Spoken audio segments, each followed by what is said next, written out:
Kerana mulut, badan binasa. Kerana mulut, kamu kena saman. Itulah yang berlaku pagi ini. Sudah kita tidak lama dengar apa yang dikenakan terhadap Luqman Adam. Selama ni, aku fikir Luqman Adam ni, bila dia bercakap live saja di dalam Facebook atau di mana-mana saluran media, mesti ada pihak yang akan saman beliau. Terkini, akhirnya Luqman Adam bertemu buku dengan ruas. Wow, ini satu perkara yang menarik perhatian kita apabila Ismail Sabri menyaman Luqman Adam. Padan mukalah Luqman Adam kali ini. Akibat daripada fitnah jumpa Dr. Mahathir, akhirnya Ismail Sabri Yaakob umum keputusan paling tidak dijangka oleh Luqman Adam, iaitu menyamannya. Aku fikir Luqman Adam mungkin fikir Ismail Sabri Yaakob ni berdiam diri atau tak buat apa-apa. Tapi apa yang berlaku di luar jangkaan Luqman Adam. Hari ini Perdana Menteri Ismail Sabri Yaakob memfailkan saman terhadap Datuk Luqman Nur Adam atas dakwaan menyiarkan kata-kata fitnah menerusi akaun media sosial. Yang aku hairan ini seperti yang dikatakan oleh Syahidan Kasim. Beliau kata, siapa Luqman Adam? Nak kata nama jijik, nak sebut nama pun jijik katanya.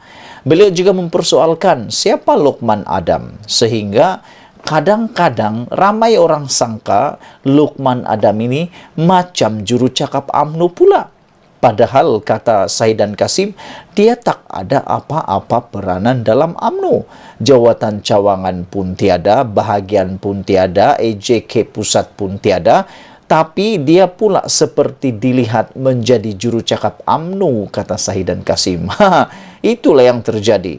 Jadi apa yang terjadi seterusnya? Dia selalu buat ulasan-ulasan di saluran media sosial, di Facebook dan YouTube dia, yang seringkali menimbulkan banyak ciri-ciri fitnah. Hari ini sah Ismail Sabri Yaakob tidak lagi mendiamkan diri, tidak lagi boleh dianggap dibuli apabila secara rasminya memfailkan saman terhadap Datuk Luqman Adam atas dakwaan menyiarkan kata-kata fitnah menerusi akaun media sosial.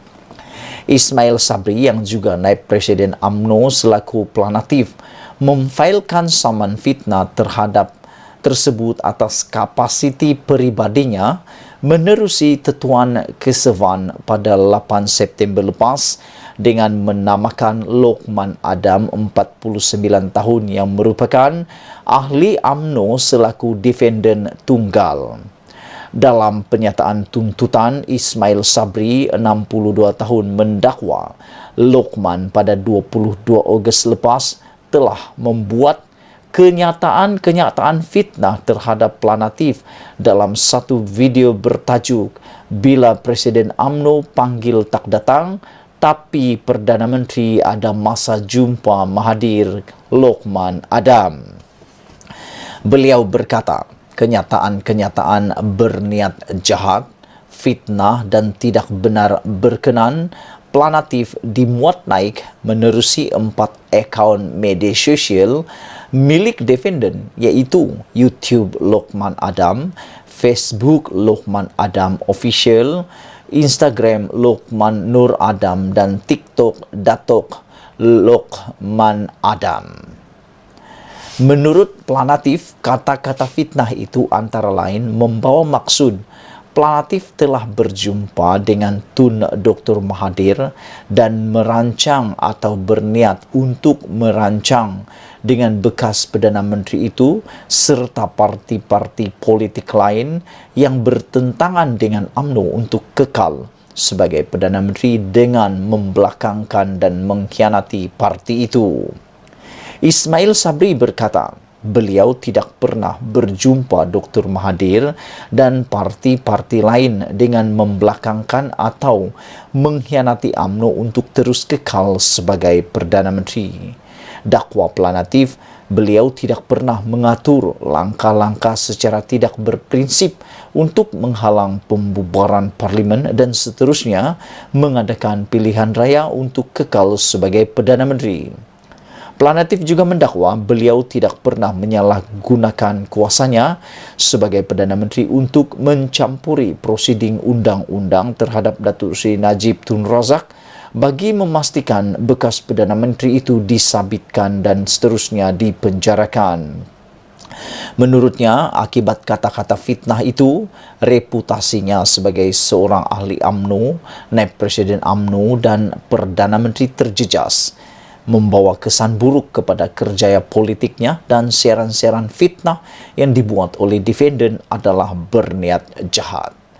Ahli Parlimen Berai itu berkata, satu surat tuntutan bertarikh 25 Ogos lepas dikeluarkan supaya defendant memadam video daripada media sosialnya dan mengeluarkan permohonan maaf kepada Planatif, namun sehingga kini defendant gagal berbuat demikian. Oleh itu, Planatif menuntut ganti rugi teladan dan tambahan, faedah, kos serta relief dan lain difikirkan sesuai oleh mahkamah. Ismail Sabri turut memfailkan permohonan secara ex parte sebelah pihak untuk mendapatkan perintah injuksi bagi memaksa defendant memadamkan video di akaun YouTube, Facebook, Instagram serta TikTok miliknya dan injuksi bagi menghalang defendant atau wakilnya daripada membuat kenyataan sama ada menerusi media sosial yang diuruskan oleh defendant, dan permohonan itu akan didengar hari ini di hadapan Pesuruhjaya Kehakiman Mahkamah Tinggi Ros Mawar Rozain. Saudara penonton yang dihormati sekalian, bercakap tentang Lokman Adam, sehingga kini ramai orang yang masih keliru, hairan dengan tindakan Lokman Adam ini. Dan keadaan ini memaksa ramai akar umbi dan juga ramai pemerhati politik tertanya-tanya, mengapa Zahid Hamidi berdiam diri? Mengapa Zahid Hamidi tidak mengambil apa-apa tindakan terhadap Lokman Adam, walaupun Lokman Adam secara terang-terangan menghina dan juga mengkritik, mengecam Ismail Sabri Yaakob yang merupakan Perdana Menteri UMNO, seterusnya bakal menjadi poster boy untuk UMNO Barisan Nasional dalam PRU akan datang. Anda tidak lihatkah perbuatan Lokman Adam ini secara tidak langsung telah merosakkan reputasi Barisan Nasional dan UMNO itu sendiri?